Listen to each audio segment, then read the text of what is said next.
Friends, the constitution of 8 Central Pay Commissions has been announced by the Union Cabinet.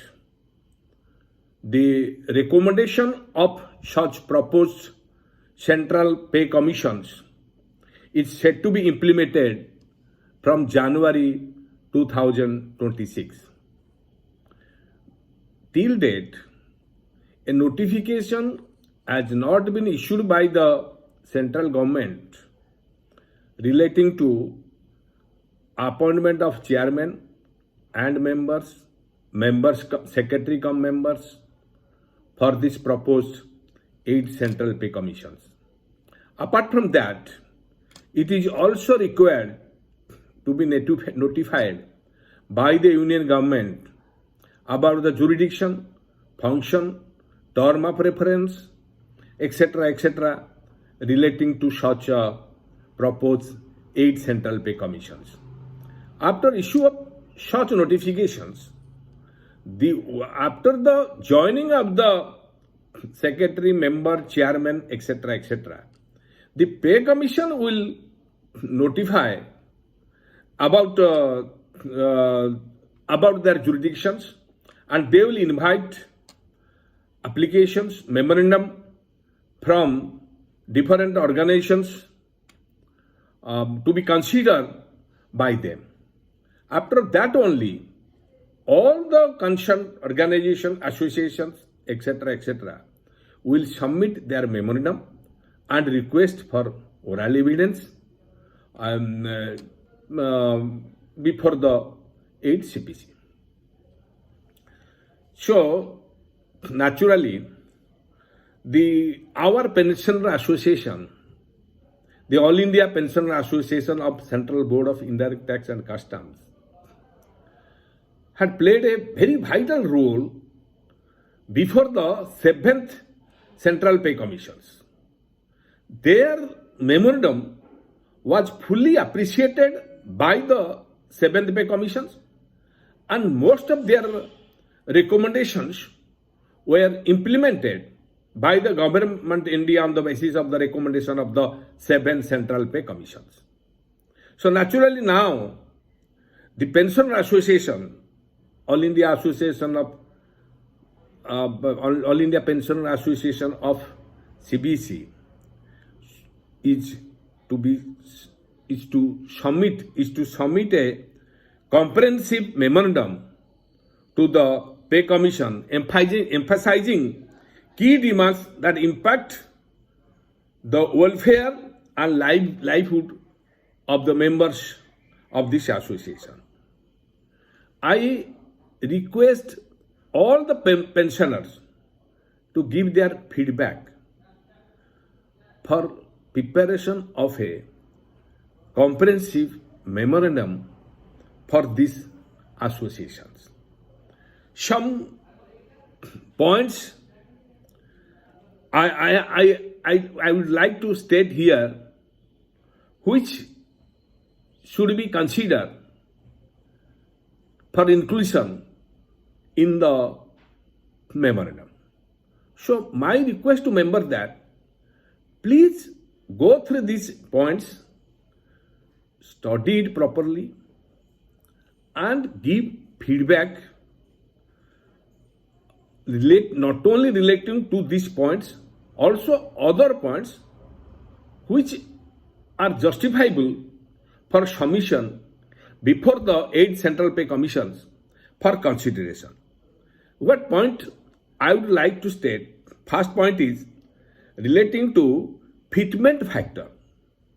The fitment factor is required to be fixed on 2.86 so that the pensioner can get some benefit if this fitment factor is to be fixed at 2.86. The diurnal relief are required to be the merged with the basic pensions because it is now more than 50%. So all these present diurnal reliefs are required to be merge with the basic pension. After that, on the basis of the fitment factor 2.86, the pension should be fixed. Not only that, the pension should be fixed basing on the notional increase of increment. Suppose your pension has been fixed under the CPC from 1/1/2016. From 1/1/2016 to 1/1/2026, appropriate increment applicable to the cadre on which you have retired, that increment applicable to that cadre year-wise should be enhanced notionally for fixation of the pension on 1/1/2026, considering the merger of DA, considering the 2.86 fitment factor. Then only, friends, you can get some benefit.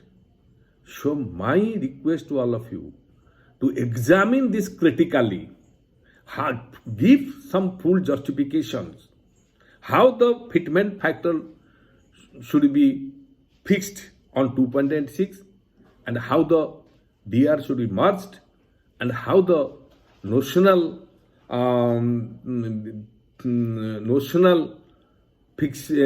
increase of increment should be done. All these 3 points are very crucial. Apart from that, another vital issue, that is a reduction of the restoration period of commuted pension. We should say specifically that though 5th CPC has categorically stated for reduction of this period, so this reduction should be applicable from the date of implementation of 5th CPC, that is 1/1/96. So that should be retrospectively reduced from the present 15 years to 10 years, so that the pensioners can get some benefits at this old age. Apart from that, you have to also make a demand for one rank, one pension. One rank pension, like the defense people, this should also applicable to all the civilian pensioner as promised by earlier in the 7th CPC. While introducing the one rank, one pension to the defense people, they stated that this will also subsequently cover to civilian pension also. So this point should be covered. This should be covered in the memorandum. Then another some issue very important also. They recently, as you know, some paramilitary organizations recommended to the government to give a designation to the MECP holders. Those are abrogated under the MECP. They should be granted a designation without any monetary benefit, so that they can get social status after the retirement. So the pensioner association should demand that retrospectively, from the date of implementation of the 6 CPC, because MSCP has been introduced as per the recommendation of the 6 CPC. So naturally, or you can say that SCP is introduced as per recommendation of the 5th CPC. So from the date of implementation of SCP and MSCP, the financial benefit holder, those are upgraded under this SCP, MSCP, the first upgradation or second financial upgradation, third upgradation, applicable to the concerned cadre, they should be designated notionally without any monetary benefit, so that they can give some social status during their pensioner during their this retirement period. So this aspect should be considered by the association. Then other demand also, which we wrote earlier, sanction of LTC, and life certificate should be collected by the bank from the doorstep. No, they should not be, pensioners should not be compelled to come to the branch to give the life certificate. So branch person should depute some person to collect the life certificate from the doorstep of the pensioner. This is relating to the pensioner benefit. Apart from that, the healthcare also should be taken. Healthcare facility should be taken for consideration by the HCPC also. That is, we can claim for enhancement of medical allowance, and CGS facility should be provided in all district headquarters as recommended by the parliamentary committee. More number of wellness centers are required to be created throughout the country, and the referral system for the pensioners should be abolished.